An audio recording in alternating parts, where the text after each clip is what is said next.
Have mercy on me, O God, according to your unfailing love.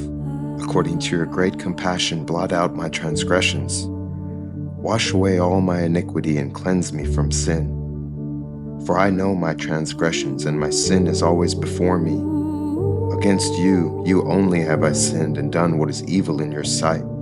So you are right in your verdict and justified when you judge. Surely I was sinful at birth, sinful from the time my mother conceived me. Yet you desired faithfulness even in the womb. You taught me wisdom in that secret place. Cleanse me with hyssop, and I will be clean. Wash me, and I will be whiter than snow. Let me hear joy and gladness. Let the bones you have crushed rejoice. Hide your face from my sins and blot out all my iniquity. Create in me a pure heart, O God, and renew a steadfast spirit within me.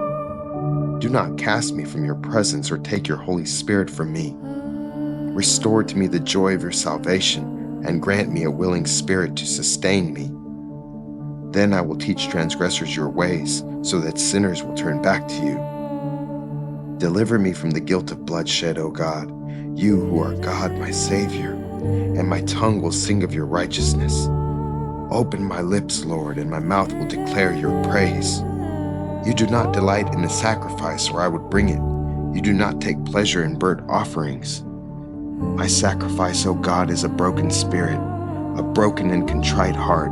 You, God, will not despise. May it please you to prosper Zion, to build up the walls of Jerusalem. Then you will delight in the sacrifices of the righteous, in burnt offerings offered whole. Then bulls will be offered on your altar.